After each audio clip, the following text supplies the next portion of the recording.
Hello, beautiful people. Welcome to the Mrs. Best Reviews channel. I am Mrs. Best. We have James from the Watch Your Mouth Reviews channel. Welcome in, Hey, thank you for having me. Hey, everybody, make sure you like, comment, and subscribe. Shout out to the replay gang who misses us because we here early, but that's all right. We are here a little bit early, you guys. I am going out of town.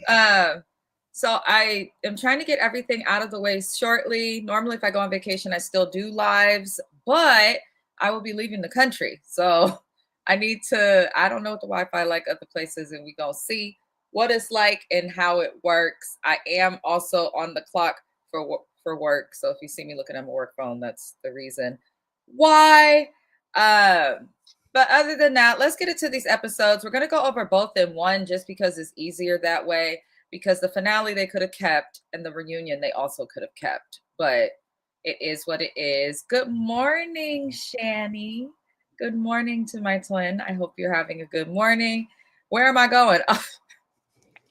You know what? It didn't occur to me. I haven't said where we're going. I'm going to Cancun, Quintana Roo, the state. That is where I will be going. I just want to sleep. Well, I just want to sleep. I don't know, but that is where I did my nuptials. Oh, that's cute. That's cute. No, it's not. I will never go back to Cancun again. Oh, well, everyone I know who's gone, which is a lot of people, say nothing but positive things. Oh, it's beautiful. You are going to enjoy yourself. It is probably the best trip to Mexico, being to Tijuana and Cabo. Cancun was much more prettier. I want to go to Acapulco. That's next on my list in Mexico. Not safe right now. You gotta wait. I know. That's why I've never been, because I was like, in wait. the 90s, that was the place to go. But now so much has changed. But I am excited to go. I'm excited to sleep. We have a lot planned. Everything from ATVs to zip lines to hikes to tequila tasting to we have a lot planned. My husband's also turning 35. So happy birthday to you, Mr. Best. And I will be back, Shani, sometime next week. So I will be back for, we don't have Married at First Sight no more after today. We don't. It's gone. The show did do well with views, though, so I will continue to recap this show because they did announce that we'll be getting another season with a whole new set of couples in a different season, which for those who are new to the show, every season's usually in a different city, which is realistic. I wish that they would pick people that like live like maybe like not in the same state, but like a state away, you know, and like just I don't know. They have to live their regular lives. These ain't celebrities or reality TV stars. Even how are they supposed to make money? They can make their money, but I wish like for the process, because they still have to take time away from the show. So I wish for the process, like, because what if your spouse isn't in your home state or in your city? That's how my brain thinks, you know? Well, for you, I think for me, if Married at First Sight wanted to do a Phoenix version, Phoenix is in the center. So if they did not live in the same city, it's fine because they don't have to travel that far. But Oakland, I understand what you were saying. Like if you had to go on Married at First Sight and the love of your life was in Sacramento versus you being in Oakland, yeah, you got to hop, skip, and a jump. So I think that I get what you're saying, but that's not everybody. For some people, I think it'll also bring people who are actually serious, because that's something we're going to talk about too. I felt like all the couples on this season were full of shit to a certain extent. Yes, like the males and the women, and it irked me. And if you have people agreeing to do this experiment, to talk to people that are far away from them, may be difficult for them to get to, you're likely to appeal to people who may take it a little more seriously. But we'll get into it. For the finale, which was titled Happily Ever After, the bullshit that title is, we're going to start with Josh and Dalen. These two met with the experts for decision day, as they all are going to do. I will be sure to tell him happy birthday. I will tell him that you said that. Shayna says she doesn't see the long distance marriage working, but this also isn't working. Right. Just try something different at this point, because what they've been doing just is not it. And they've been doing the same thing for 19 seasons.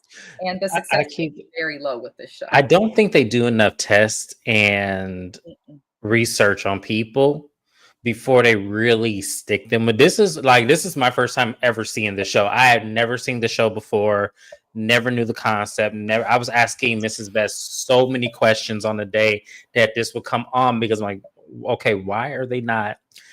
They don't give them enough individual counseling sessions. That's the first thing. That if I were to change the show and become the executive producer, they need more counseling sessions individually because there's a lot to unpack here with these people. There were some that were so uncomfortable with their other person, which granted, it is a crazy experience, but at the same time, this is what we need. Like, we need these. If y'all really want to put these people together and really make them change their legal statuses, y'all need to do the work for them. And I think this is something because I've also watched this show since season 1, back when it was on Lifetime, and a lot has changed. I don't know why Dr. Pepper is still here. I think she's a big problem with some of the couples and the matchmaking they do. I like Dr. Pepper. I liked her a little earlier on, but especially with this season, she wasn't really too relevant. She wasn't there. I feel like she needs to go and just produce from the background. But separate from that, like season 1, I did feel like they put a little more of a concerted effort into the process of choosing the couples. I think Shayna is right. They are casting for entertainment because certain people that will go over, and we're going to come back to this comment throughout the video because it is a legendary comment. Certain people throughout this process are proof that they're just there for entertainment. Chad, ain't no way y'all heard what his story was and his backstory and career, seen how he lived, and still thought that it would be good to match somebody like him with anybody because he shouldn't have been matched with nobody. But he made for good TV because he's combative. And then other people, Josh, that shit could have been caught by somebody with no experience in fields of relationships. Throw Wilts in there too. No, I'm not done. It's pretty much everybody. Will, I want to personally square up with whoever did that, because that to me could have been prevented. A lot of the people on this show, I don't want to just roast everybody because it will be done quickly, but a lot of these people should not have been dating anybody. They should have been calling, growth therapy, talk better, talk space, Medi-Cal, Aetna, whatever insurance you got. They should have been calling for some mental health care. Not this for a lot of them, but we're going to see. But Josh and Jalen annoyed the hell out of me, but I'm not surprised. I think myself and James have kind of saw this from the beginning. They're too happy. They're too perfect. And the people who come off that way are usually the ones with the most problems. Decision day, I found it interesting that, because everyone sat down with the experts, and I found it interesting that they discussed the issues with him prioritizing festivals and the sense of community and all that bullshit again. You're talking about that and how they're noticing that they're different from each other. But I'm in my head, the moment that he did not want to get rid of the ex on social media, the moment that he said, I don't see anything wrong with having my ex on social media, and then changed it in the same conversation when he realized she wasn't okay with that, I knew that he would cheat. That's all I'm gonna say before we get to the reunion. I knew it. I knew that he would. He's just one of those guys that'll cheat, but wants to still maintain a good facade. I wouldn't be surprised if Josh is on that T app several times. I wouldn't be surprised. But they don't discuss the exes. They don't discuss those things. Instead, Jalen expresses concern of Josh eventually someday resenting her or just saying a choice to make her happy and then coming at her later, which told me, okay, Jalen, the lights are on, baby girl, but you're not listening to your intuition. You're not listening to it. She wasn't taught to. She senses it. She wasn't, and that's clear. But it just drives me crazy to see a person that has that discernment and has that natural intuition and chooses to ignore it, especially because Jalen is likable. She is extremely charismatic, and she is someone that you naturally just want to see happy, even without knowing her. But they choose to stay married to each other. We're going to discuss the true decisions, which was the reunion after the finale. But from this point on, were you surprised that anything or annoyed at anything from their decision day? Yes. Was I surprised that they say yes to each other? No. I was not surprised by that because that was the safe face. I was surprised that we did glaze over that X thing, like you said. I was like, okay, so why was that never addressed? It seemed like we talked about it and then it just went away. And it was like, okay, so we never gonna talk about this because that was a big deal for me. And it made me want to be like, okay, so why did you and this ex break up now? Now I wanted to dig more into, his situation because why can't you let that go? And I had told y'all in that video, she was the one that got away. Because anytime you still want tabs on an ex, it's because they were the ones that got away. You were the problem. So that's what made me feel like, okay, if nothing else was a red flag, that should have been a red flag. So I was like, I don't know. And then to me, I feel like a part of Jalen that I feel like is shallow is because of Belinda. And I feel like for me, I don't think you should ever dim your light so that the next person should be comfortable. I'm not that kind of person. You either take me as I am or you won't get nothing at all, just like Mary J. Blige said. So I just feel like I don't want her to operate because I feel like she always does this. I feel like Josh wasn't the first person she did this with. I feel like she's always like dimmed her light so that the man can shine because she picks men that are not on her caliber. And I feel like that's Belinda. I feel like Belinda does the same thing subconsciously. And I think that's because Belinda doesn't have any experience because she's only had one man her entire life. So I feel like she doesn't know to do that. So if she doesn't know to do that, then she can't show Jalen not to do that. You get what I'm saying? So I kind of feel like in the ways that make her a little bit on the shallow side, I feel like it's that. Yeah, I would agree. I would definitely agree. It's unfortunate that she doesn't listen to the intuition, but I hope from this situation she learns going forward. Because I feel like a lot of women will be I'm positive, I'm going to be me, and this and that, and get almost a little too independent, and it'll prevent them from a relationship. I'm hoping Jalen finds that balance. And it's like, listen to your gut, don't settle. But also listen to your gut, girl, because this man Listen, all ladies, all women, everybody, listen to your gut. Your gut tells you exactly your diaphragm that you're supposed to be singing out of. When it crinkles like this, that's your diaphragm telling you to speak.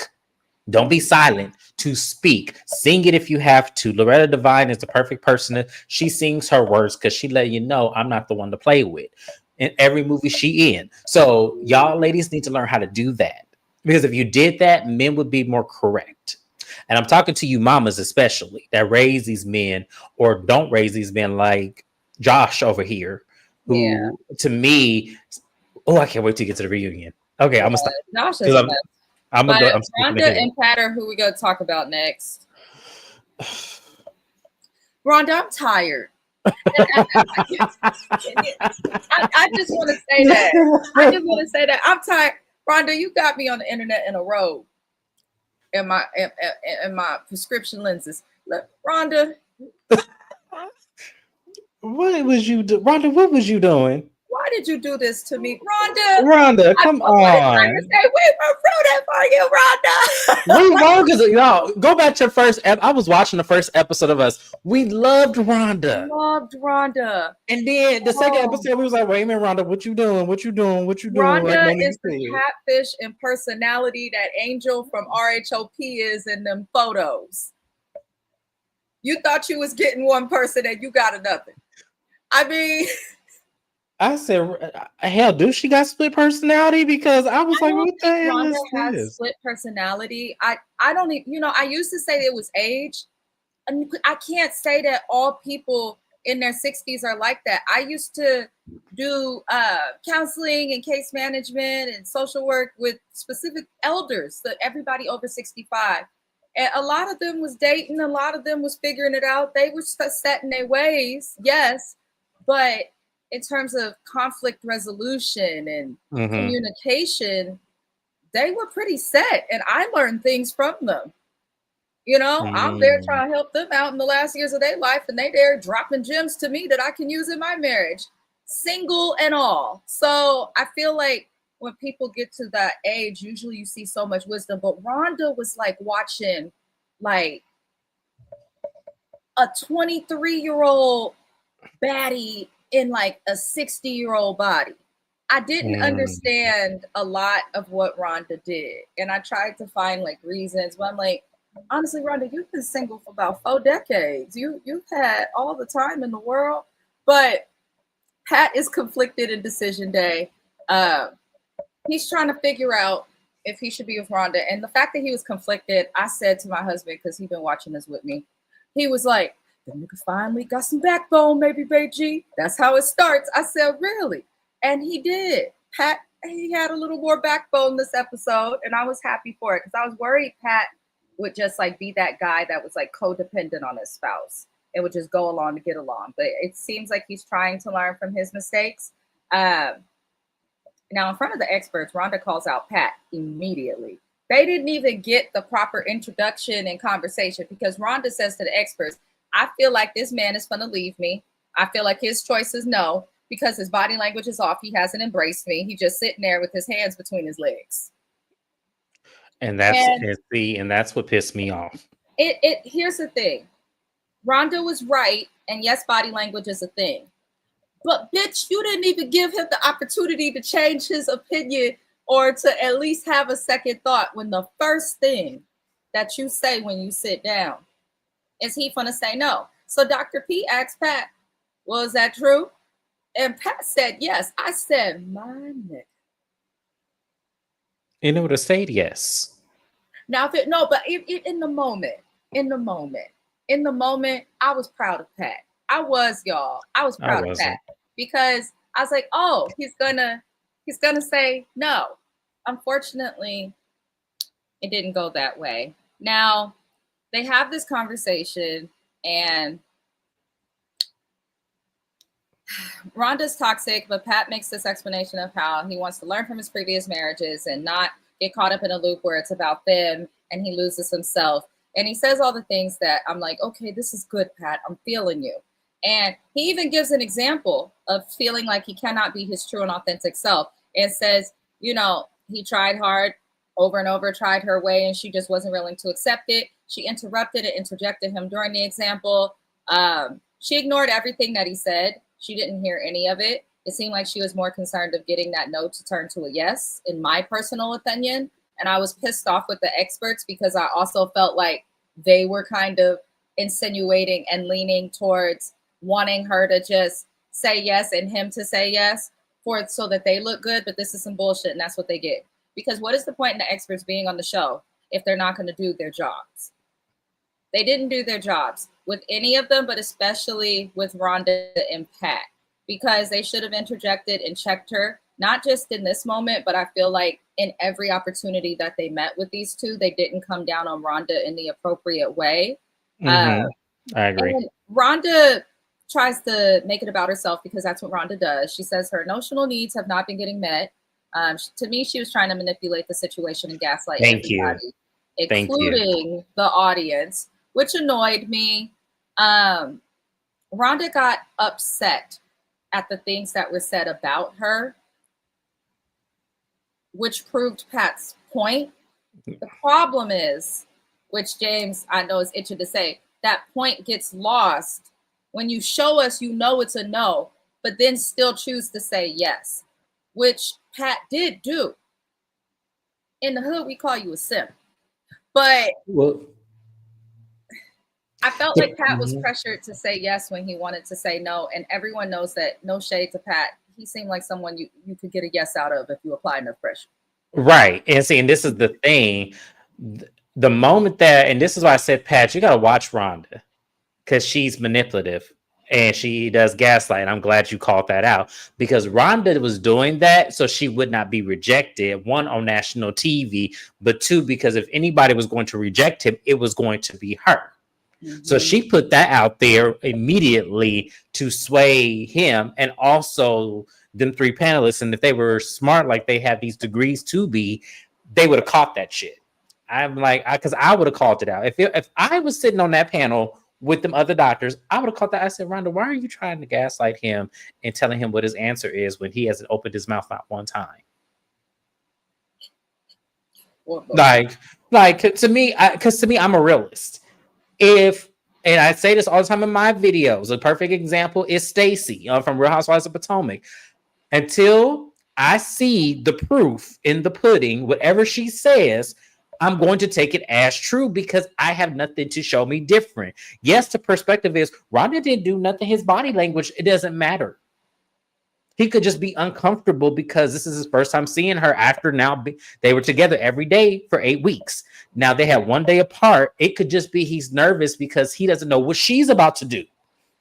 Did we ever think about that? And that's why I get mad at the panelists, especially the ringleader, Dr. Pepper over there, who's just sitting over there just a smile. And I'm just like, see, this is why I can't deal with y'all. The problem ain't the people. The problem is the panelists, the doctors, and the religion, wonder over there. Honestly, everybody was done a disservice. I've never saw it for Dr. Pepper. I personally think it's time for her to retire. And that is no shade at all. She's an older woman. You could tell she just don't have the energy to do this the way that she used to no more. And it reflects in the content of the show. Pastor Cal should have no parts in matching anybody. He should only be available to couples who have foundational beliefs in God and Christianity, in my opinion. If you're not a Christian, if you're not a churchgoer, if you're not, because not everybody gets married based on religion and what they grew up hearing, like, then what purpose does Pastor Cal serve? Just saying. And I feel like he gives good advice, but his advice often doesn't apply to the person. It's just good advice, if that makes sense. It's good advice in general. It doesn't apply to anybody specifically. It's also not advice that a specialist can have. People think that their life experiences makes them qualified to discuss certain topics, when sometimes the educational background to discuss certain topics matters more than experience. It just does. And I think that Pastor Cal is a definite example of that. Dr. P gave the best advice to everybody that she spoke with. She was the only expert who held anybody accountable. She was the only expert who challenged the beliefs and the thoughts and the words that each person and couple had to say. That is what you do if you're an expert in what they claim to be. We need 2 more Dr. P's. Keep Dr. Cal on standby or make him a host because he's likable. And Dr. Pepper can go. Respect. I agree with that. Our auntie. We go move to Megan and Derek. This will be quick. She pregnant. They seem to both claim they learned stuff.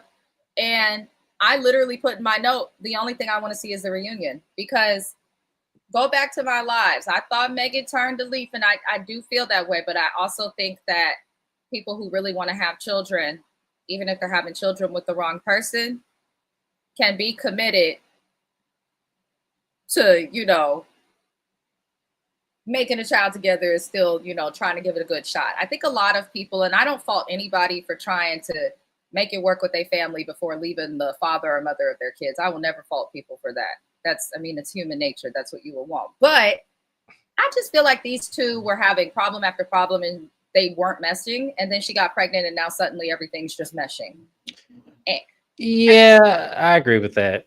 And we'll get to it more when we get to them in the reunion because we got more there than here. So I'm sorry, but we're going to come right back to it in the same video. Let me catch the comment from Shayna. I encourage you guys to subscribe to her channel as well. She said, where is he a pastor at anyway? All of the experts need to go out, but Pepper will stay because she's an OG. Yep, they're just there to convince the couples to stay. I like Dr. Pia. I do. I think I agree with you with Dr. Pepper. And see, this is where y'all need to retire people when they start doing shit like this and the viewers get mad because she needs to go. I did not get, this is my first time watching the show. I have no biased opinion towards anybody. But when I look at the people, the experts who are supposed to do the work, I did not see her on their house call. I think it's age because if you go back to earlier seasons, she was more involved. She was the main expert in the I didn't see her but matchmake people. I was like, okay, why isn't she making any house calls? Why ain't nobody calling her? Why we gotta put Dr. Pia's phone and run up her phone bill? That's true. Yeah. That is true. That is a good point. Shayna said, I don't like Dr. Pia. She's male identified and has shown bias since she's gotten there. I can kind of see that. Yeah, with maybe one or two couples. With Will and Brittany, yes. Yeah, I with did Will see and that. Brittany, I did see Dr. that. Julie Yeah. could have checked the fudge out of Will. But with Yes. Rhonda, I felt like she did a good job with Rhonda and Pat. She did fail us With Chad and Belinda. I was about to say with Chad. I didn't like how she handled Josh or Jalen. She had talked to them once. I didn't like that at all. But I like that she held Rhonda accountable. Yeah, Like, she that's held why I Rhonda say accountable. maybe if we have to keep her, because she has the ability to hold people accountable. But if we had more experts, because that's the thing, like, counselors is people too, so they do show bias a lot, and they'll swear they don't and point you in the direction of the ACA. Everyone shows bias because you look at the Everybody least does. problematic person in the situation, and then you tend to see that they can somewhat be logical. But sometimes those are the people that I watch more. Yeah. The one that are least problematic, because to me, there's a reason why the other person is erratic. That's It just not, it's not, yeah. So I can agree with that to some of the couples, but not all of them. Rhonda, I feel like she held accountable. None of them are involved anymore. We don't need the experts anymore. They're just the face. I think that's true. If they're not going to be involved in the process of choosing, if they're not going to be in the process of constantly advising the couples, then why are you here? You're just here. I don't understand it, but I don't know. Pastor Cal, though, he's the one that I have like the most like questions about. And if anybody has to go, no shade, brother man, you got to go. Amen. Belinda and Chad, they are a couple that should have broke up a long time ago. To me, when he froze up in what I think it was episode 5, and he froze up at that dinner and got mad at production because he couldn't express why he liked her and what he loved about her, I was like, regardless of being on camera, you should be able to do that. But he couldn't, and so I haven't trusted them since. Chad spoke well of Belinda. She doesn't trust him. I don't blame her. I think we learn more about why she might have felt the way that she felt in the reunion. I'm still going to hold her accountable as well. He gets down on one knee and asks Belinda if she'll stay married to him, and she says yes, which irritated me because I said, oh, this is what y'all gonna do. You know, I work hard every day, and I don't want to get and watch shows thinking I'm watching the show, bringing great content to people, and then y'all just come at us with some bullshit, because it was very clear that these people were either coerced to say yes to each other or were told to. I just knew for sure she was saying no. But she said, and all she could come up with was, I mean, when I got in marriage, I wanted us to commit to, you know, working through tough things. And, you know, we've been, you know, working through tough things. So I was like, girl. In logic, she's right. But at the same time, that's not something you work through. There is a serious problem here. The fact that this man, every night he come home, he want to drink. We need to be paying close attention to that. The fact that you signed up to be on a reality TV show and then get mad why the cameras are here. No, we have a deeper problem here. So I just felt like, to me, and this is what she probably did in that first marriage, and I called it from the beginning, I feel like Belinda does not know how to fight for her. And that's been probably my biggest gripe with her. That's why I said they wouldn't last. Because another feeling on Belinda. I used to think that too, because it's easier to think that. I think she has learned how to speak up for herself, but I feel like she went along to get along. I feel like her and Jalen were very excited to be on TV, especially Belinda, because if you have this great bond with this person and you're with this person more than you're with production, then why are you siding with production over your person? Have you never tried to see his perspective of things? I also the whole time felt like the chemistry from him to her was there, but the chemistry back, like the energy didn't match, if that makes sense. Yeah. With those two, I feel like Belinda will, and y'all may think I'm crazy, but I feel like Belinda comes across as nice, comes across as sweet. I think that she is nice. I think that she is sweet. I think that she is a good person. I think she was a great mom. But I think she was more committed to how she looked in the process of TV than she was to actually finding love. Because you made it seem like it was so difficult for you to find love, baby girl. But based on what you reviewed and revealed at the reunion, clearly you didn't need experts' help at all. So I'll come back to that. But I also do think a small piece of it is she doesn't know how to fight, in the sense that she's either going to shut down or do the tears and the extra stuff, if that makes sense. But Yeah. I did something about her is off to me. I don't know why, but since we're moving along through this finale, Brittany and Will, I don't know why we have to sit with these two because he already called and told her no. He sits with the experts first. And Will decides to tell the expert, oh, Raz-B look-alike having ass nigga. I can't stand Will. I cannot stand him. He looked like Raz-B from B2K. He does. And I do not mean that as a compliment. I don't. And I can't understand why Will and his shallow waves on top of his head felt the need to do this show and to waste hardworking people's time. He explains that he said no to marrying Brittany because things that don't align with what she wants are not going to be validated. Okay, Will. Brittany comes in, apologizes to Will for if he did not feel validated. She explained to him that she has felt joy and being with him and that she has genuine love for him. She gets emotional and breaks down. And I was just kind of annoyed because I'm like, how much validation do you need, little boy? How much validation do you need, Will? This is ridiculous for a man or a woman. I am not coming at his manhood. If you're a man or a woman in a relationship and someone is saying to you, I'm a fight, I just want to know you care about me. Brittany may have tripped out in the first half of the season, but after that, she did try to correct herself. She did try to do the work. And she did actively say over and over, I love you, I want you, even when he wasn't saying the shit back.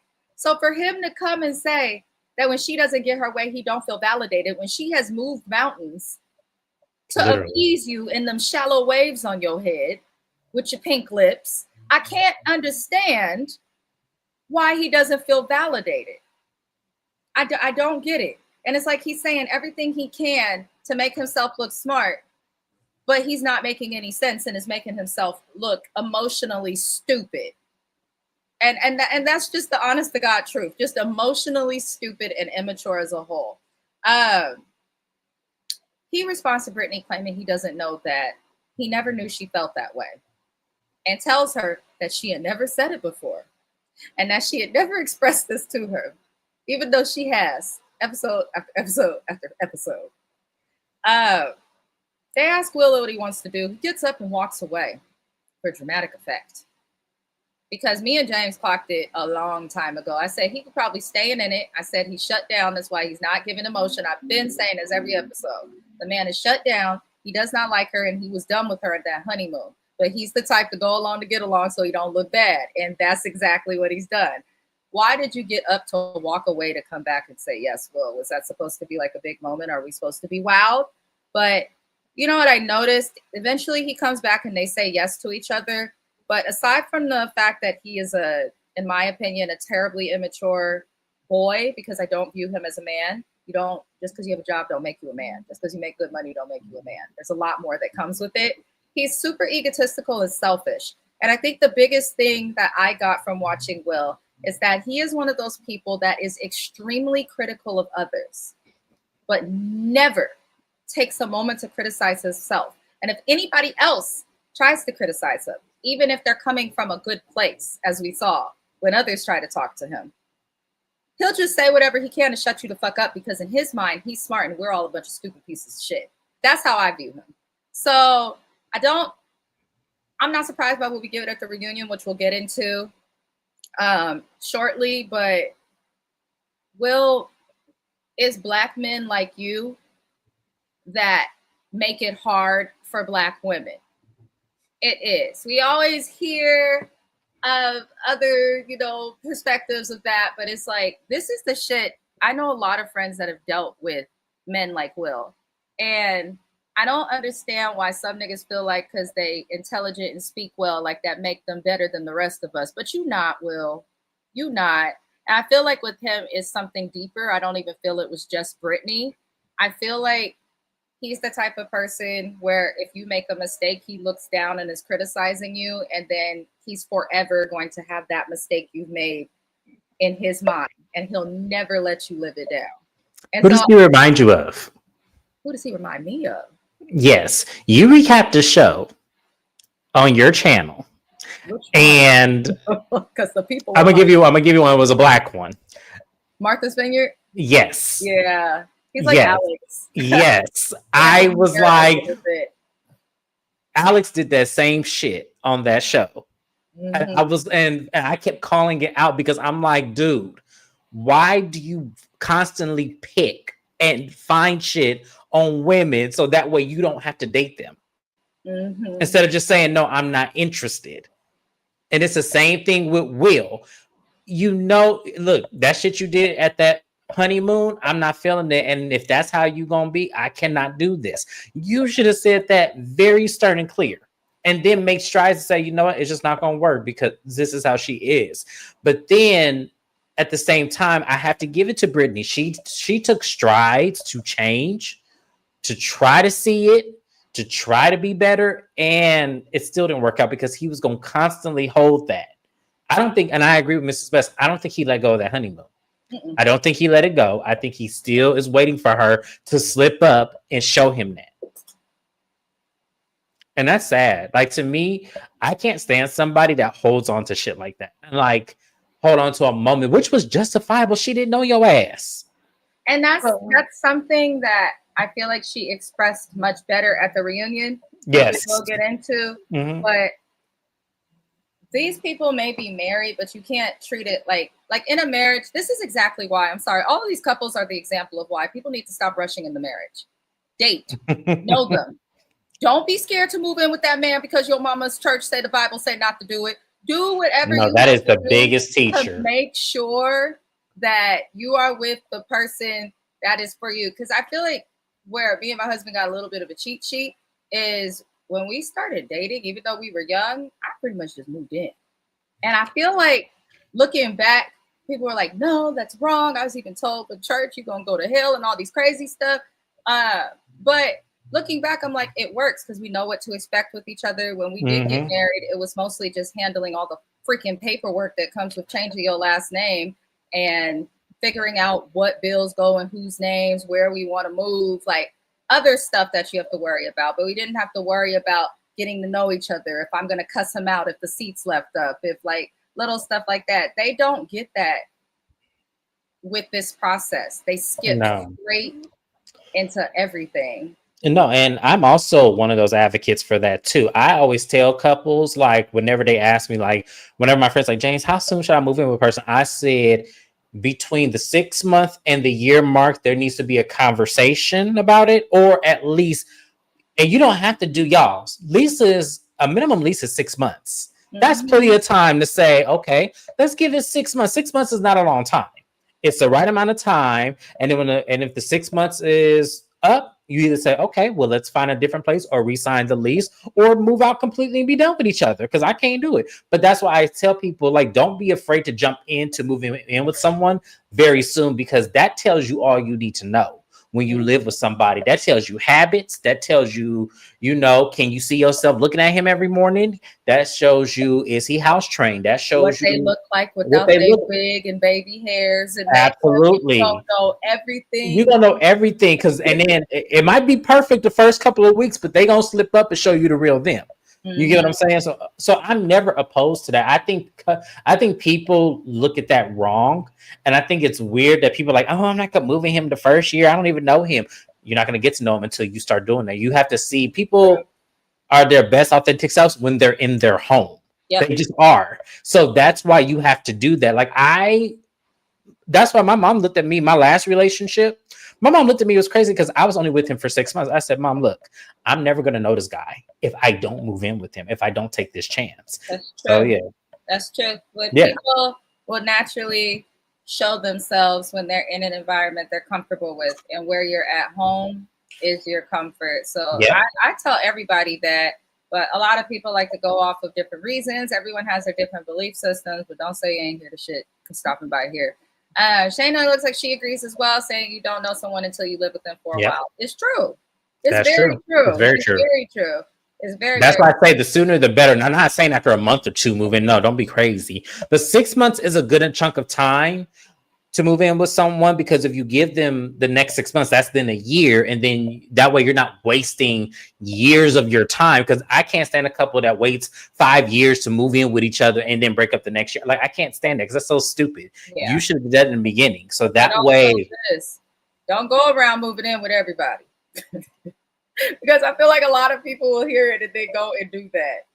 I mean, but before marriage, if you're with someone, if you're in a committed relationship, fine. But I said the 6 month relationship mark too soon. Or no, I said the 6 month mark. There should be a conversation about it leading into the first year. See, me, I'm crazy enough that I will do it in the first 6 months of my relationship because I need to know if I want to give this another year.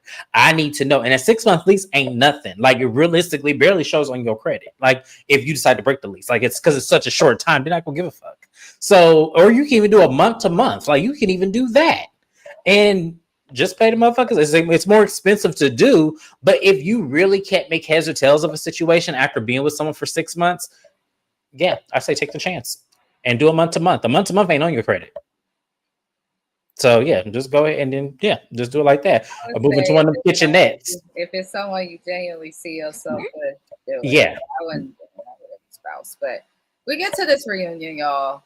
Kevin Frazier is hosting. I'm like, look what the cat drug up. But okay, I ain't seen that man in years. What the hell's you doing here? But we so I was telling James, because James was like, Megan is pregnant but looks snatched at the reunion. I was explaining to James, this show is weird because the time that they film, a lot of time goes by before it airs. And then when it's airing, a hell of a lot of time goes by before reunion comes. So a year and a half went by before the reunion was filmed. They're talking about, for the first time in Married at First Sight history, every couple said yes. And every couple failed, because we're about to go through 5 failures. It's a fact. And every couple we all kind of knew would fail, no shade. Shada says it still changes once you get married. It changes drastically if you have children. 6 months is kind of short, but I wouldn't marry someone until you live with them for at least a year. That makes sense. I think that moving in with someone at 6 months, that makes sense. But I think living with a person for at least a year gives it time. But I also feel like if you're not engaged and it's like a newer relationship, then a 6 month lease is realistic. But yeah, marrying someone, that's something I wouldn't do either. I can't marry you if I haven't lived with you for at least 3 years. I had said that to my husband just in conversation before we were even an official couple. And then when he did get me as a couple, he's like, come on right now. So, I mean, everyone's different, but I was very, like, I was a weird younger dater. Like, don't come at me with all that bullshit. Like, know what you want, mean what you say, and have intentions. But everyone's different. But I think this is actually smart, especially with kids, because they make the relationship harder. Because I had the opposite effect. Like, I moved in with someone 6 months later after a relationship, this first guy I've ever lived with, and it taught me everything. It taught me I did not want to be with him. 2 months into the relationship, I did not want to be in, but I was having the time of my life in Miami. So it was kind of like a give and take almost, where it's like, yeah, the relationship is dull, it's boring, but we do have fun. So I think in hindsight, like, if I had to go back and do that, I think he and I would have been better friends than we would have been together. And I think I would have said that at the beginning and just found a different way versus me sticking with it and trying to hope it gets better. Because that's another thing people do subconsciously. Like, you know it ain't right, but you're thinking, okay, it's just maybe the beginning stages, so let's hope it gets better. In my situation, it never did. So, you know, I kind of feel like just ignoring you're good. No. Well, yeah, it was ignoring my gut, but then there were certain things, like it was a breadcrumbing. And that's another thing men need to stop doing. Men, y'all, I'm saying this for all the men out there because I am a man. Stop that fucking breadcrumbing. You either want the shit or you don't. But quit taking that shit inch by inch. That drove me crazy as a man. So I can only imagine what that drives women crazy for when y'all breadcrumb and do little goofy shit like that's childish. Stop breadcrumbing these women. If you don't want to be with them, just say it. Don't feel like, oh, she can cook a mean pot of greens. No, I got to stay here a couple more Sundays. I'm sorry. Don't do that. Please stop doing that. There, I got off my soapbox. Not a mean pot of greens. Kevin hosts all the reunions. Kevin's never been a good host to me at any reunion ever. I don't know him for hosting reunions, but that's because I never watched him. I It's know like him what for you other watched shit. here, where he's just kind of reading what's on the cards that they handed him. Yes, that's what I was like. I never knew he did this. I was like, when I saw him, I was like, oh wow, okay, blast from the past, okay. He and what is that guy who used to do the Basketball Wives reunions? Shit. I I can't know his remember his name. name, but the ball player, the Oh, retired player. I can't stand him hosted it I either. can't And either. I that hate him.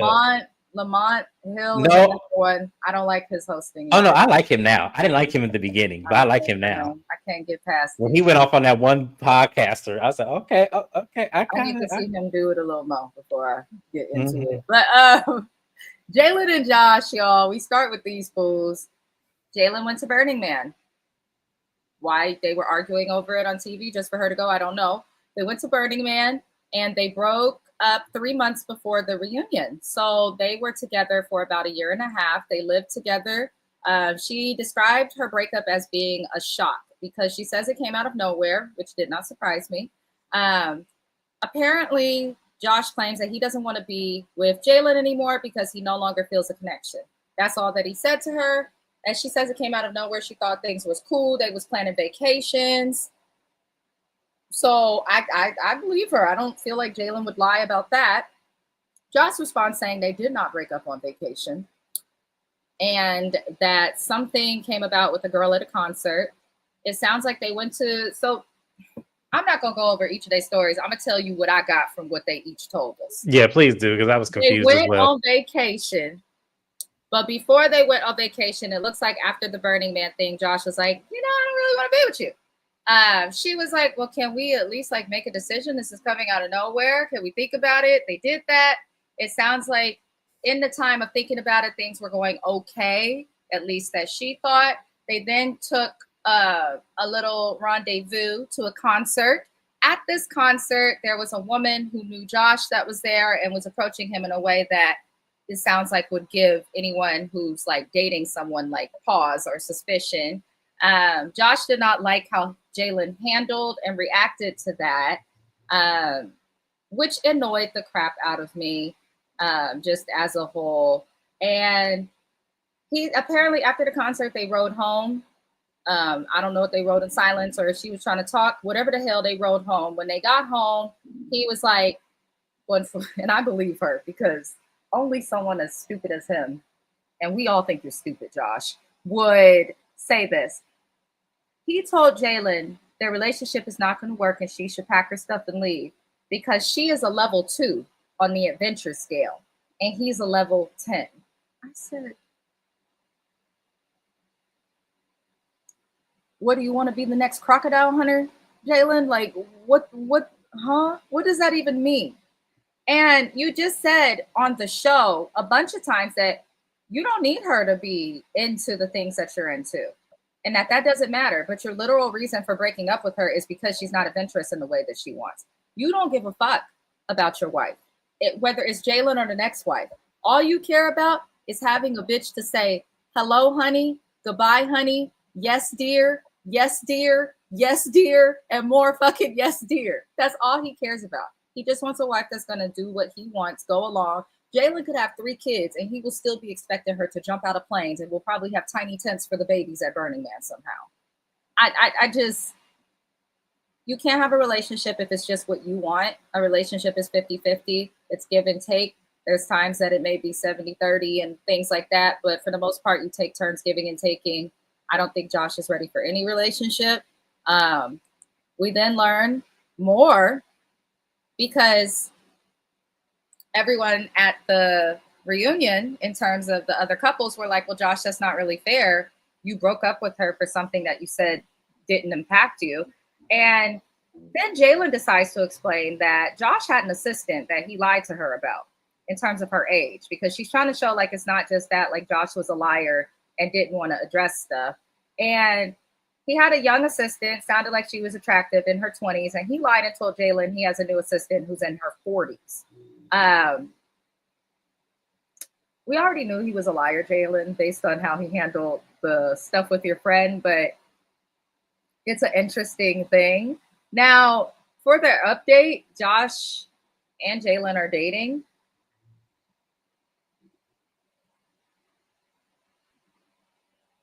That's all. Like, I don't have much to say. I knew this would go how it went. Josh is just the guy who knows how to cheat and make himself look like a victim. I think what Josh learned from his poor upbringing and not having his mom around is I think he learned how to finesse other people and other situations in different ways. I think he uses the things that he goes through in life as a crutch and a reason that he is the way that he is. I also think he uses it as a way to overjudge people. Josh is no shade. He aligns with the colorless. How do you feel about him? I wasn't surprised. I wasn't shocked. And this is the typical behavior of a boy with mama issues. This is the typical behavior. So, and I called that from day one. I said, "Oh, here come mama issues." I smelled that coming a mile away, and I knew this was going to happen. I knew he was going to resent her for not wanting to go, and then let alone she went, tried to appease you, and you still made it difficult. So that lets me to believe that it's not that you wanted a wife; you just didn't want to be alone.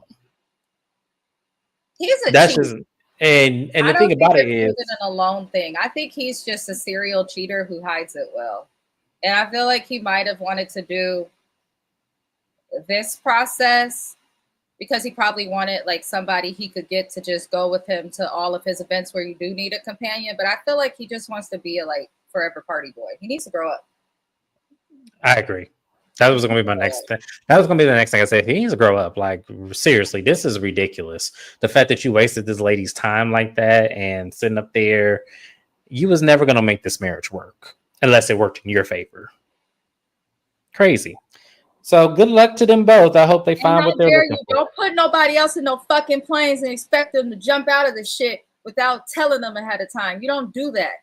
That's like, you don't do that, Josh. I can't stand him. Stupid, and his haircut's corny. His clothes are too tight. His grandma is probably why he cries. Belinda and Chad, they not married either no more. I'm not surprised. Belinda mentioned intimacy changing. She mentioned the dog again. Belinda, let me explain something to dog owners and pet owners. They're not people. And I have a pet that I treat like a person. But if I got to choose my husband over my cat, I'm going to choose my husband. I don't care. That don't mean I'm an animal hater. Peter, you could come for me. I don't care. I mean, what? If we're really going to go toe-to-toe and an animal is going to take precedence and have just as much as importance as a human, no. No. Because Belinda, I did notice this episode after episode. Her and that fucking dog got on my nerves. I do think her dog is well behaved, but I also think that sometimes dog owners, mind you, y'all, I was a dog trainer for 9 years. I'm going to just say this about pet parents. It's never the animal that's the problem. It's the pet parent. It's a fact. And Belinda gives me somebody who got out of her marriage and got into a relationship with that damn dog, because make the dog sleep on a bed right next to you. There's a lot of options. You could get the little doggy steps and put something at the top of the steps so the dog could feel like it's laying next to you. There's a lot that you could do. My husband don't be liking the cat in the bed. And we have an indoor cat. He don't even go outside. But the cat, we compromise. If you don't want him in the bed, I keep him either with me in my space or on top of the cover at the foot of it. But you have to be willing to compromise. And I don't feel like Belinda was willing to do that with that fucking dog. And that's stupid. She needs to specify she needs a dog person to be with, because to learn Chad had a cat, not that cat people who love dogs and can't love cats and vice versa, but some of it did make a little sense. Belinda also talked about Chad's drinking being a problem, which we all notice, because it is not healthy. It is not the 1940s. It is not normal to come home and just drink scotch until you can't no more. The bigger concern is Chad admits that he has really bad anxiety problems and that he doesn't sleep. And so he drinks. And this is where Belinda was talking about how sometimes she would wake up to pee at 2:30 a.m. and Chad is just sitting drinking. I think he has PTSD. I think he has really bad PTSD, and I thank him for his service. PTSD reflects differently, especially in veterans. He said he was a combat veteran. He said he doesn't like to not have control. I think him not having control has nothing to do with him being a combat veteran. I think it has to do with him wanting to have control so he doesn't have to go through what he went through before and to cope with his symptoms. But as someone who works with people who have PTSD, my grandmother worked for the VA for 45 years. I worked in the VA. He has those symptoms. I empathize with people like that. So I'm not going to come too hard on Chad. But why would y'all put this man on the show in this state? I'm sure Belinda came to production and was like, bro, he doesn't sleep. He just drinks all the time. I don't even fully know how to assess it. They show some last scene that led to their breakup, and Chad tells Kevin Frazier to shut up because he was like, you guys want to hear my side of the story, but then in wanting to hear my side of the story, you're not listening. Every time he tried to talk, someone else was talking and he was telling people to shut up, which is rude. But Belinda, stop acting like him being rude is so big of a deal. He wasn't that way to you. And that's the thing I don't like with Belinda. I feel like she was looking and comparing him to her ex, who was that way. But I saw Chad rude to everybody else but her. So no shade. My husband's kind of like Chad. Like, he's kind of an asshole. He will not talk to you, will not acknowledge you, will not make the effort to know you until he's seen you've been in my life for as long as him or longer. And I think James can attest to that. He just won't fuck with you for a minute. And when it comes to other people, he's extremely blunt, he's extremely direct, and he can come off like Chad, except he goes to sleep and don't drink all day, thank God. But he treats me super nice to where when his coworkers see him around me, they be like, what the fuck? The nigga smiles? I've literally seen them be like, what? So maybe Chad's that way, but I also think Chad has a lot to work toward. But I don't like that Belinda is trying to paint him into like this just belligerently negative human being to a certain extent. I don't like how involved Jalen was, because even in the scene when Chad was like, fuck y'all, I'm done with the cameras, and we see Jalen crying in her mom's arms. The fuck are you crying for, Jalen? I thought I was the only person who had a problem with it. I was like, why is your mom, what are you doing? Just made a scene and left out, why is she holding you with tears? And that's when I said, you know what? Belinda and Chad would have never worked. I think Jalen, her siblings and her mom went through things that we probably could not imagine in that household. Because the same way Chad demonstrates potential symptoms of PTSD, Belinda demonstrates, and Jalen, battered women, battered child syndrome. So, water syndromes, exactly. So I'm just like, I don't want to come and dissect these people too much. I knew they wouldn't last. They're not together no more. But Belinda, you're not a saint. Belinda does have a new man that she seemed to like and the dog likes. Chad, stop using your mental health as an excuse. Go get real help. Don't be sitting around drinking and stuff, because he tried to use anxiety and triggers, and I'm hearing that too much. You can have anxieties, you can have triggers, but regardless of being triggered or anxious, you still have to do for yourself in a way that doesn't harm others. Go get some damn help if that's the case. They both needed therapy. I don't understand. Right. I don't know why the dog even sleeping in a room. That is what the colorless like to do. The colorless like them in the bed with them, their mouths wide open, all that breath on their face. Like, if it's a cat, if it's an indoor cat, whatever, let them be in the bed. But if it's a dog, I'm taking you out to walk. They eat their own shit. Like, there's no reason for you to be in the bed with me. And I love dogs. I'll train the hell out of a dog. But I love dogs too, but I draw the line. My bed is my sanctuary. No, I'm not finna do that. I'm not finna. Yeah, you're not finna get on my bed. You're not finna do none of that shit. You got your own shit. I put, like, Fido was in a cage. That's one thing me and that one agreed on, is that I don't want him, like, he could be in the apartment, he can run around, whatever, but when it comes to the bedroom, no, that is where he cuts off. They're supposed to have crazy. Y'all did right. She said a cat can't be in the bed either. See, cats are different. They're not trainable. I'm allergic, so I can't even be around. I am too. They literally, I've had my cat since he was a kitten. I rescued him, and I can't breathe, and I haven't been able to breathe for 14 years. And the cat just keeps living, and I've gotten attached. I found out I am severely allergic to cats. Throat closes up, all of this stuff. I have an EpiPen. I have all these things, but after this cat, I'm not gonna have any more. I can't, like, health wise, unless it's the little naked mole rat looking things. And I hate them. The things are ugly. I can't do that. Oh Lord! But yeah, did you want to add anything else to Belinda and Chad?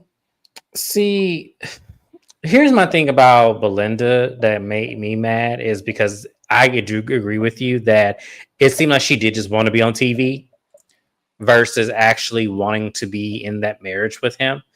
And what gave that away was her, saying, "Oh, you don't have to speak for me. No, don't speak for me." That last episode they were on, I'm still pissed off about that because I kind of felt like, no, that's what he's supposed to do. Y'all are your united front. If he got a problem with you, you should have a problem with it, especially when it's something that's reasonable. He's a busy man. He has a schedule and he's trying to compromise and do this show. So it's like, no, I still look at her, even though he has his issues, which I'm glad because I noticed that drinking a lot. I said he showed who liked the sauce, and that's an issue. So I kind of feel like he need AA, and then she needs Iyanla. She needs to get that together because that martyr syndrome is crazy. Yeah, I agree. Now, best wishes, Brittany and Will.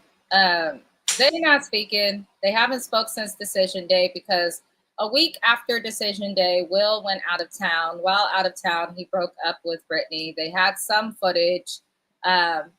She says that he was rude and cold with the breakup and that they have footage of it, which we saw. He claims that he felt like he had to be overly rude to Brittany so that he did not confuse her by being too nice. Will, you're trash. I really like, I don't have not one positive thing to say. He's either hiding in the closet, which was my husband's first instinct. My husband's like, this nigga seemed like he's a little sweet. So you either in the closet, Will, or you really just are this shitty of a person as it relates to dating.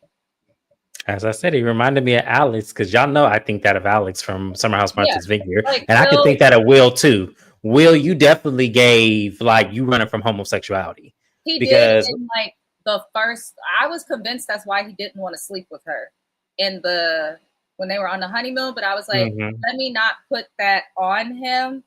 But the way that he handled her, the way that he handled this process, especially with that being that there's nothing he had to gain from his behavior on this show, you either in the closet, Will, or you're just a horrible fucking person as it relates to dating. And I hope karma comes and spins the block on you. And you're shallow. Because you clearly don't like women. You clearly don't like women. You clearly don't. You can't. Like, I've never heard a man say that I had to intentionally be mean so that way you won't think I'm nice. Oh, no, I've heard that before. That's actually common that a lot of men do say to women. And that's what and I was going to bring up the breadcrumbing thing again, because that's also the form of breadcrumbing. You can't be nice in one shallow moment and think, oh, I don't want her to think this of me, when you can just be nice because you can. And you don't think that that's what she deserves? He will, like I said, like, damn. He gives a fuck. He's so busy criticizing everyone else because in his mind, he's better than and smarter than everyone else, that I don't think he'll ever find a wife. And if he does, it won't last, because to be married is to be equal partners with your partner. And if I think he should try men. Harder than your partner, then whether it's a woman or a man, the shit's not going to work. Oh, no, men like that shit. I know a couple of them. They like, you know why they like it? It's because it's a challenge, and then they'll find a way to break it. That's why I say he would do better with men than he would with women, because women don't have a capacity for that, because that's stupid. And I'm saying it's stupid. I'm a man saying that that's stupid. It is very stupid men do that shit. But some men like that challenge. They do. I'm not one of those men. Be as nice as you can. Be more nice than you've ever been to any person. To me, be nice. To do her like that, though. Yeah, like, and Brittany called his mama in the town. There is more with these two. It annoyed me. There was some stuff about him. He kind of tried to allude when he realized he was losing on stage that she was like stalking him at his apartment. But it turns out he's still in the same apartment that I guess this was the apartment complex that Jalen is in as well. And Brittany, Jalen, and Megan are very close. And so Brittany's like, I left you a letter. Will was like, I didn't read the letter. And Brittany was like, okay, well, you didn't read the letter, but that doesn't mean I'm just at your apartment. He's like, the leasing office has said they've seen you a few times. Are you complaining to your leasing office about this woman coming to your property? Because you seem like the type of bitch nigga that would do that. And did they say nothing about it? And now you're bringing it up because you mad that she made friends with other people who happen to live in your building? This is part of why I said at the beginning of this live, I feel like they need to do these experiments with the couples more spread out. If not state to state, at least like from Oakland to Sac or from Sac to Fresno or something, because how dare you, number one, sir, come on TV, make a fool of yourself and this lady for no fucking reason, criticize her, bullshit everybody, try to act like you're just the guy who knows all. How dare you come on this show and do that when knowing that you're not even too interested in the girl? Yeah, it was crazy. And Brittany, I want you to stop crying over this shit. Stop apologizing to Stop apologizing to this. Stop, girl. You are so beautiful. When I actually saw you smile and actually saw your spirit in this season, I said, okay, I see you, girl. You can have you someone way better than that. It's just up to you to believe that you can. And I get the victim of your circumstances won't allow you to do that because you're looking at your mom and looking at your daddy. And change your fingernails. You might attract some different men. I'm just saying. And you know, it might take you to move out of Austin. Because I could see you coming to Cali and getting you somebody. I really can. Yeah. So, you know. I don't know what it is, but I always feel like if people can't find someone somewhere, they're at them, move around. And if something you've been doing doesn't work for you, then do it differently. Don't keep dating in the same way and doing the same thing. That's literally the definition of insanity. It's okay to change it up. Let me tell you, had I not found my man, I told Mrs. Best, I'm not dating anybody in Phoenix. I'm just not doing it because I already know this city is trash when it comes to that. I'm not going to put myself out there. And then sure enough, here come my man and he's not from here. So I was like, okay, good. Because Phoenix people are trash. I'm telling you, dating here is so trash. It just is. So, you know, the only time you get lucky is if you work at a place where there's a whole bunch of people. And that's because literally every couple I know worked with each other in some capacity. It's crazy as hell. So, yeah. And I ain't got time to do that because ain't nobody cute at my job. So, you know, that's why I feel like I got lucky. Rhonda and Pat, they not married either. I'm not surprised because we don't know. Nobody's surprised. Nobody's surprised. Rhonda and Pat broke up 9 months after the wedding. Pat went to Europe for a month. Good for you, Pat, without Rhonda, which I feel like Pat wanted Rhonda to come, knowing how Rhonda is. And Rhonda probably was like, it's not on the calendar. And he was like, fuck it, I'm going without you. Because I can't see him just going to Europe for a month without her. But I feel like the way she is, she probably made it a problem. And knowing how she explains things, she likes to leave a lot of important things out, especially as it relates to her. But apparently she says Europe was good. He came back. He was nice. He was everything he wanted. And I hollered when Pat leaned over and said to Will, oh, look, a compliment. It's the first one. I was like, because all she do is complain and make it seem like he's not doing anything to make her happy. So Rhonda then lost us, as she always does, because Rhonda's an unaccountable white lady who can't admit that she's wrong. And she says that she came outside one day and Pat was listening to a meditation to help him with anger. And she thought it was a strange thing. She goes, I was like, what the fuck? And she goes and talks to Pat about this once he finishes meditating, which makes me think she didn't let him finish. And he said he had anger because he was sexually frustrated. So this man's trying to meditate and be delivered from the anger. And you go pull, some bullshit, Rhonda, because that makes sense. He came home after being gone for a month and you ain't give him no nookie. And now you're trying to paint it as if he's done a bad thing because he was sexually frustrated, which men do get angry when they're sexually frustrated. And instead of taking it out on you, cursing you out, being overtly aggressive with sex or trying too hard to get it, the man is meditating. The most peaceful thing you can do Like the most peaceful thing you could do to align your mind with divine mind, other than prayer, like literally. And so, Rhonda, why are you complaining about this? I'd like to also remind Rhonda, meditation is actually used and taught in psychology as psychotherapy. It is actually proven to be useful. One of the more useful things that people can do. It's commonly used in DBT, dialectical behavioral therapy, which is a form of therapy that's different from CBT because it helps you to be accountable. It's not widely practiced because not everybody knows it. I am trained in it, y'all. I'm very proud of it. But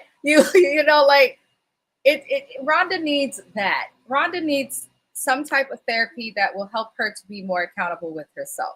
Because to get mad at someone for trying to meditate, regardless of the reason, instead of acting on his anger, he was trying to get it out and he was find trying to peace. diffuse it. He was trying to make sure that it did not affect his relationship with you. So yes, and for you to judge him just for doing that, it was kind of like, okay, you are the kind of person that always want to find something wrong with. Now I'm starting to think, That's why he dumped her again. no, I feel like now I'm second guessing that first marriage and that bum that you said you was married to. Well, if you peep from the beginning, I've been said, though she's nice, I'm looking at her with a side eye because when she described her marriage, she was very quick to tear him down.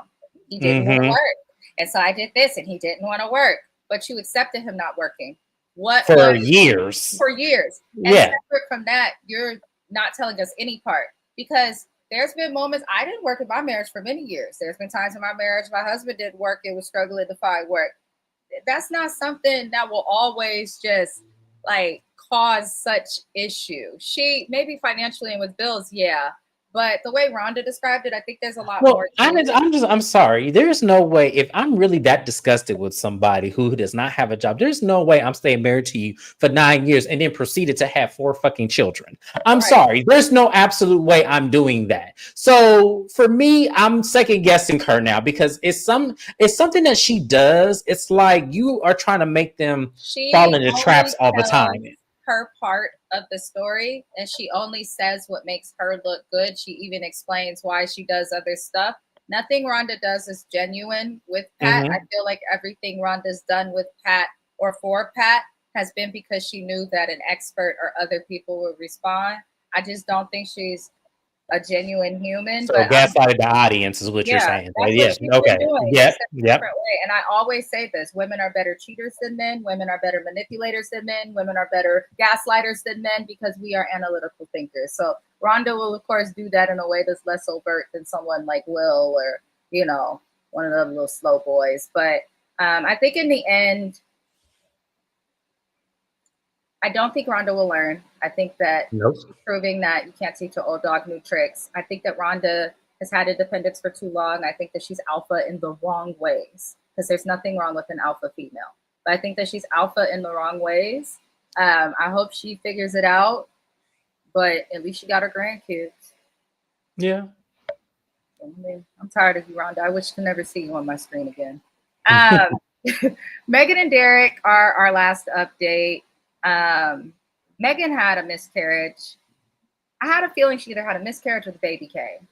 Unfortunately, she had a miscarriage, and you could tell it really tore her up. It's unfortunate, but I think God does things for us sometimes that we may not understand and that cause us pain that could help us heal or to help us move on from situations that we probably would not have moved on from. And I think that the miscarriage revealed that these people did not have it together because they were arguing like cats and dogs up until she was pregnant. But we pretty much learned that they clashed really bad after she had the miscarriage. She wanted to do couples therapy and things like that. I don't think men don't. It's not even a thought. Men don't understand what a miscarriage is. A man can feel something and feel pain because a woman loses their child, but until you carry that child, you don't fucking get it. You just don't. I've had over 3 miscarriages in my adult life as a woman, so I empathize with her because that's a difficult thing to go through, especially if it's with a husband. That's hard. I can understand how it's difficult, but something my husband did that was helpful that I wish he wouldn't have done, but he did, was he put himself all the way to the side and waited on me hand to foot, made sure I was good before he expressed himself and his feelings. Not everyone's going to do that. But I don't know what happened in their breakdown, but for whatever reason, they couldn't work it out. He didn't want to go to couples therapy, even though she suggested it. It actually sounds like Megan was trying to fight and still make it work. But it sounds like he maybe didn't want to, which leads me to believe what I've always felt. He was just in it and saying yes because of the baby. And the reason I thought that is because as we got closer to decision day, when he would talk to the cameras, he's like, well, we're going into this differently because there's a baby on the way. So, and I'm like, so I kept hearing that as you're going to say yes, and you got to stay together for the baby, basically. But they broke up. He broke up with her on the phone. They had a really bad fight. He moved out a week later after breaking up with her. And I never understand why people get mad at people for breaking up with them by phone, because 9 times out of 10, if they're breaking up with you in person, usually someone's acting a fool or something. To me, as long as you get it out there, hey, we're done, good enough. But she seemed positive. I hope that Megan learns, but Megan reminded me of a younger Melton, of Rhonda. I don't know why. She kind of reminds me of a younger Rhonda in that, like, though it may not be similar with the kid thing, they are both alpha females. I see you trying to agree, but this is honestly an opinion that's based on more than experience. They are pretty much the same. The only difference is Rhonda was married and has lived a lot more life. But I think they're alpha in the way that they're not willing to change their lives or to disrupt their comfort for a man. They view a man as an addition, not as something they need, if that makes sense. No, I was actually going to agree with you because, see, I actually thought that in the beginning. But then because they're so different in personalities, I kind of got rid of that thought because I was like, okay, no, they're kind of different. But then when she was explaining the breakup and what happened and how she wanted to fight for it, my first thought was, okay, but Rhonda, when she sat down on decision day and was sitting there trying to gaslight us by calling out Pat, it kind of reminded me of that same thing. Yeah, I want to go to couples therapy, but I want to go to couples therapy to say everything that I did right and everything you did wrong. That's kind of how I looked at her. I was like, did you want to go? Because I think that's why he said no. Because I was like, because he doesn't strike me as the person that would have said no to it. But I think because we didn't hear the arguments, because it was after the fact that they had filmed, we kind of don't know. Megan don't like to be seen. And I clocked that on the honeymoon. When he gave her a problem, she don't want to be seen because she knows she's going to do whatever the fuck she has to get her way. And she knows her be received well. And that's where she messed up. I feel like he's similar to Will in that he was done, but he was more committed to the actual process than Will was more so. So I feel like he gave it a try. But Megan tries to act like she's grown, but we know she hasn't grown because she exposes that after Derek says he has a new girlfriend that he's been with for 7 months and it sounds like they're on the same page with kids, Megan is like, oh, well, I'm happy that he's in a new relationship, even though I saw him on Raya 2 months ago. Now, we know Megan and Derek got money. Okay? They got money. Now, Raya is an app that is not like eHarmony or Facebook dating. This is that is an elite, exclusive, elite, private couples matching app. So it's not like the traditional dating app. You have to meet certain requirements to get into the app. You're not just going to be matched with other people. So it makes sense that they're both on there. It is funny, though, that they never came across each other on that app prior to this experience. I don't think they were both on it at the time. She don't look like the type that gives me that she would have been on a dating app before this show. Okay, that would make sense because I was like, how would you not see it? But she does explain that she saw, why do I want to say Josh? She saw, what is his name? My brain. I didn't get that. I didn't get to that part. Wait, she saw Derek on the app just 2 months ago, even though Derek claims to have been with his current girlfriend for 7 months. So that would mean 5 months into his relationship with his current girlfriend, he would have been there on the app. You know, Megan, if you moved on and healed, then let that shit be that shit. I would have just threw shade, like, just know that whatever comes out, goes on in the dark with you, Derek, will come out in light with your new girl. But also, he never talked to other women with you. You didn't let us see none of your arguments, Megan, so you don't get to try and throw shade at the man. I think she's mad that he moved on before she will move on. I think that's realistically what it is. And I think for me, when I was listening at her, I was like, oh, you are very bitter. Yeah. And And I get it. There's a part of me that does understand her, but at the same time, you have to understand how to stop wanting to control and turn the head of the monster that you control. Like, you need to stop, like, let some of that go. Rhonda too. Y'all need to let some of that shit go. Like, stop trying to be in control of the narrative so you always look pretty. It's like, okay, yes, you can look pretty, but everything ain't pretty. Yeah. So yeah, and I think that's what her and Ron, and I'm calling out Rhonda too, because I feel like Rhonda does that same shit where everything she calls out is so that she can look pretty and she can look like she has it. Megan does the same shit. That's why when you said, I was like, yes, I see it, because they both operate in that way of making themselves look like they're least problematic. They're never gonna want to look that way. And honestly, colorless women have a habit of doing this, so it is what it is.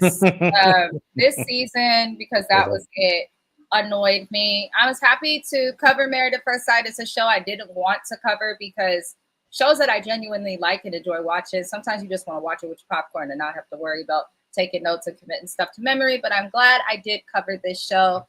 You guys supported me and James. I appreciate the views. We are going to be back covering the show when it returns for the next season of Married at First Sight, which will continue to air on Peacock, the app. You cannot watch this show if you have the ad plan, though, I've learned, for some whatever reason, which is crazy. But check out your plans with Peacock. The next thing that I'll have live will be Surviving Mormonism tomorrow. We'll do the final live for that.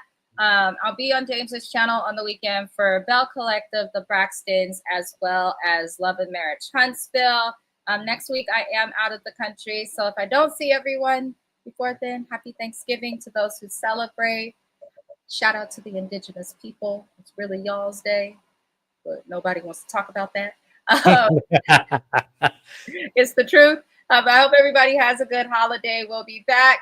When we're back, new shows we'll have added on James's channel, Married to Medicine, and on my channel, The Housewives of Beverly Hills, as well as, I think, a couple other shows. But love and light. Thank you, James. And I'll see everybody next time. Adios. Bye.